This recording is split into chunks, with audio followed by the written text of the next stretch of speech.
இப்போ நம்ம பார்க்க போகிறது பயிற்சி 6.2ல் 6th சம். கொஷின் பாருங்கள். 2i cap plus 3j cap plus k cap பாருங்கள். i cap minus 2j cap plus 2k cap மற்றும் 3i cap plus j cap plus 3k cap என்ற 3 வெக்டர்கள் ஒரு தள வெக்டர்களாகுமா என காண்க. இப்போ நமக்கு 3 வெக்டர் கொடுத்துட்டாங்க. இது ஒரு தளத்தில் அமையுமானாவே இதுக்கான ஆன்சர் நமக்கு 0. சரிங்களா? அப்போ இந்த 3 வெக்டரையும் வந்து நம்ம a vector, b vector, c vector எடுக்க போகிறோம். எடுத்து இதை நம்ம அணிக்கோவை முறைப்படி சால்வ் பண்ணும் போது இது 0 வருதான்ட்டு பார்க்கலாம். ஓகேங்களா? 0 வந்தால் இது ஒரு தள அமையும் வெக்டர். சரிங்களா? பாருங்கள், இப்போது கொஷனில் கொடுத்துருக்குறது நம்ம a vector, b vector, c வெக்டர்னு சொல்லி நம்ம எடுத்து எழுதியாச்சு. இப்போ ஒரு தள வெக்டர் ஆகுமான்னு கேட்டிருக்காங்களா? அப்போது ஒரு தள வெக்டருக்கான நிபந்தனை எப்படி அதோட ஃபார்முலா நமக்கு தெரியுமா? எடுத்து எழுதிக்கலாம். பாருங்கள் ஒரு தள வெக்டருக்கான நிபந்தனை எப்படி இதுக்கான ஃபார்முலா பார்த்தீங்கன்னா box product a, b, c equal 0.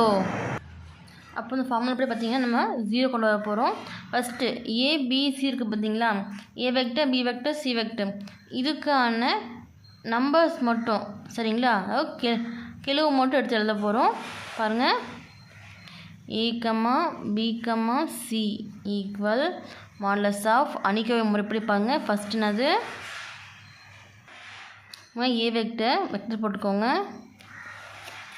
இப்போது இதுக்கான இங்கே ஃபஸ்ட்டு பார்த்தீங்கன்னா a வெக்டருக்கான கெழு வந்து 2, 3 இங்கே எதுவுமே இல்லைன்னா 1க்கு தான் அர்த்தம். சரிங்களா? அப்புறம் பாருங்கள் 1 -2 +2 எழுதிக்கலாமா? 1 -2 +2. அடுத்து பாருங்கள் c வெக்டர் 3 1 3 3 1 3. இப்போ எடுத்து எழுதியாச்சு. இப்போ குறி மாற்றணும். இது ப்ளஸ்ஸு, இது மைனஸு, இது ப்ளஸ்ஸு. சரிங்களா? இப்போ இங்கே +2. இந்த +2க்கான நிரல் நிறையை விட்டுட்டு மீதிக்க 4 நம்பர் எடுத்து எழுதிக்கலாமா?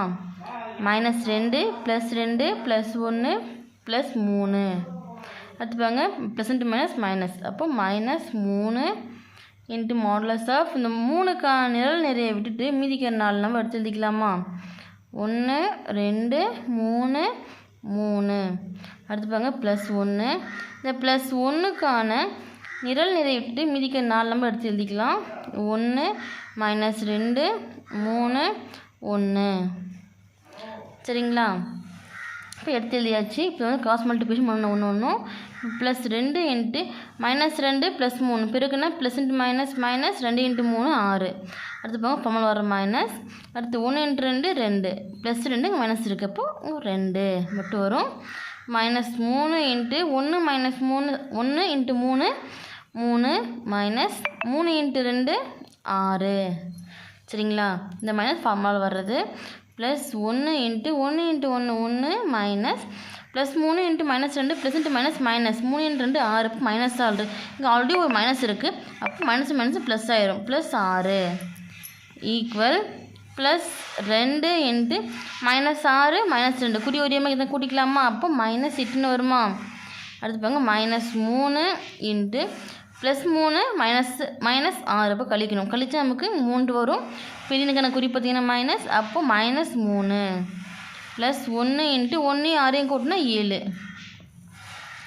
இப்போ பாருங்கள் +2 -8 பெருக்கலுக்கு பெருக்கணுமா? Plus into minus 8 into 2 16.